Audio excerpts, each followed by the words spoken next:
La question des ahadiths dans l'islam, sa légitimité et son statut, on n'aura pas le temps ici d'expliquer cela sur une vidéo très courte, mais on peut donner quelques pistes calmement de manière à aborder le sujet sereinement qui crée quand même beaucoup de problèmes entre les musulmans, entre les sunnites et les chiites et ainsi de suite. Bon.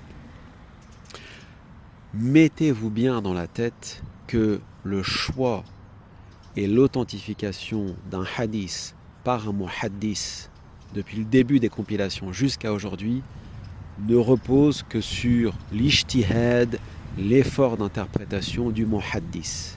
C'est-à-dire que quand l'imam al-Bukhari a compilé son sahih, il a choisi des hadiths par milliers, il en a délaissé des milliers d'autres.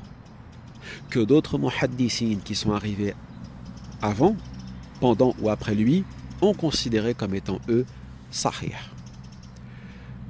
Donc l'authenticité d'un hadith dépend de l'effort d'interprétation et du choix ou non du muhaddis de compiler ce texte. Par conséquent, rien ne sert de débattre de façon interminable comme le font les masses musulmanes sur un hadith ou les hadiths de façon générale, leur authenticité, leur prétendue authenticité, etc., etc. Parce que c'est une perte de temps et c'est pas ça qui va réunir la Ummah. Prenons un exemple. Dans le Sahih de l'imam Muslim, comment dirais-je, est connu comme étant lui aussi muhaddis. On considère que le Sahih de l'imam Muslim est le deuxième recueil le plus authentique après celui d'Al-Bukhari. Les ulama ont carrément été jusqu'à dire pour certains que le livre le plus authentique de l'islam après le Coran, c'est le Sahih de l'imam Al-Bukhari. Je ne suis pas du tout d'accord avec cette phrase, pour différentes raisons, dont on aura l'occasion de reparler plus tard, Inch'Allah. Ceci étant dit, Muslim, par exemple, dans son Sahih, n'a rapporté de mémoire que 1907 ou quelque chose comme ça, hadiths qui sont présents chez son cheikh, c'est-à-dire Al-Bukhari. Il y a un ouvrage qui est sorti il y a des décennies, alors c'était en 1920 ou 30, si je ne m'abuse, par un savant, oui, un savant égyptien, du nom de Mohammed al-Baqi ou al-Baqi, je ne sais plus, qui a écrit un ouvrage qui s'appelle Lu'lu' al-Marjan, qui est une compilation en 2 volumes de tous les ahadiths qui sont rapportés et à la fois par Al-Bukhari et Muslim, c'est-à-dire que ceux qui sont présents en même temps chez Bukhari et Muslim, ceux qui sont considérés comme étant muttafaqu alayhi, c'est-à-dire unanimement soi-disant reconnus, il les a compilés. Il y en a 1907 ou quelque chose comme ça. Alors je dis ça de mémoire, mais il n'y en a vraiment pas beaucoup.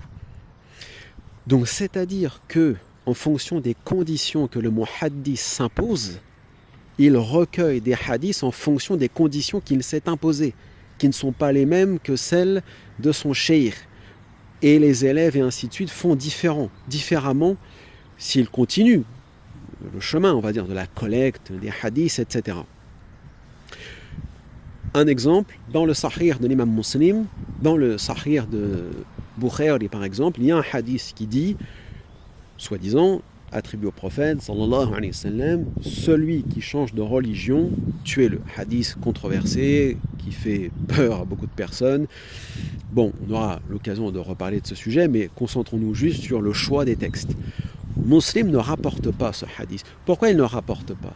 Parce que dans la chaîne de transmission, il y a de ce hadith, parce que dans un hadith, il y a toujours 2 choses, al-isnad, la chaîne de transmission, et al-matan, le texte.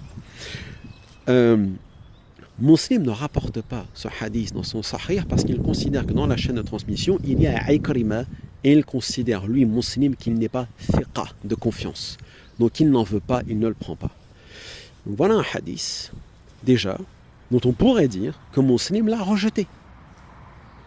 Et il en a rejeté plein comme ça de son cheikh.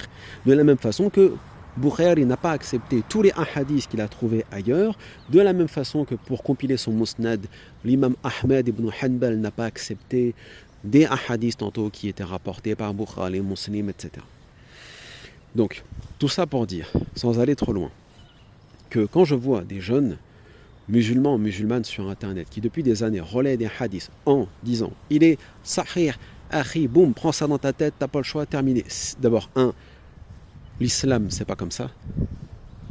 Deux, ce que vous faites, c'est pas de la science, c'est pas enrichir l'autre et c'est pas transmettre la religion. Ce que vous faites, pour parler franchement, ce sont des bêtises. Vous citez un texte, vous ne savez même pas ce qu'il vaut. Est-ce que c'est un hadith réellement sahih? Est-ce qu'il est mutawatir, c'est-à-dire notoirement rapporté, ou est-ce qu'il est ahad? 90% des ahadiths sont ahad, ils sont singuliers, uniques dans leur chaîne de transmission, donc ils valent pour plein d'ulama peu de choses. Le cheikh Mohammed al-Ghazali rahimahullah disait les ahadiths que nous utilisons et que tous les ulama, Abu Hanifa, Malik, Shafi'i, Ahmed et les autres ont utilisé pour constituer leur fiqh, leur jurisprudence, ont beau les avoir utilisés, mais dit-il ne constitue en rien une yaqiniyat, une certitude. Ce n'est qu'un ijtihad. Ce n'est qu'un effort d'interprétation. L'islam, c'est se concentrer sur le Coran et se concentrer sur ce qu'on appelle al-usul, les fondements du din, al-maqasid, les finalités, les obligations claires telles que les 5 prières, mais tous les sujets secondaires, y compris, par exemple, dans les ablutions, la question de tel ou tel liquide impur, la question du mani, du wadi, du madi, etc. Toutes ces questions secondaires, les avis énumérés par les ulama sur la base des hadiths en plus, très souvent, ne constituent en rien de certitude. Ça peut choquer certains, mais c'est comme ça. Il y a des hadiths aussi qui ont été critiqués et rejetés par des sommités. Le grand Ibn Hajar al-Asqalani, rahimahullah, par exemple, dans son Fath al-Bayri, a critiqué notamment le hadith qui statue la taille, soi-disant, de Adam alayhi salam. Pour lui, ce hadith pose problème historiquement pour différentes raisons.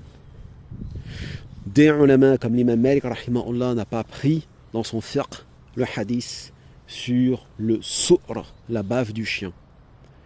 Parce que pour lui, ce hadith qui est ahad ne peut élargir ou restreindre la portée d'un verset du Coran, et le verset qui lui semble dire que la bave du chien ou le chien n'est pas impur, c'est le verset sur les chiens qui vont récupérer ce que nous avons chassé. Et ainsi de suite. Donc le choix du hadith dépend de l'ijtihad, du mujtahid, et dépend des conditions fixées par le muhaddis pour compiler ces ahadiths. Il y a un ouvrage très intéressant qui a été écrit par un réformiste qui était le frère de Hassan al-Banna, qui s'appelait Jamal al-Banna, sur les hadiths. Bon, lui est énormément critique des hadiths pour plein de raisons. Dans l'introduction, il rapporte les différents ahadiths, rapidement, mais il le fait quand même, rapportés par Bukhari et Muslim, que les 4 imams, Abu Hanifa, Malik, Shafi'i, Ahmed, ont rejeté ou n'ont pas accepté dans leur jurisprudence ou leur i'tiqad, leur croyance, par exemple. Donc, attention aux hadiths, attention à leur utilisation. Quand on est jeune, effectivement, on est plein de vigueur, d'orthodoxie, de conservatisme. Non, les hadiths, c'est la sunna. Bon, là aussi, il faudra expliquer la différence entre la sunna et les hadiths, parce que ce sont quand même relativement 2 choses complètement différentes.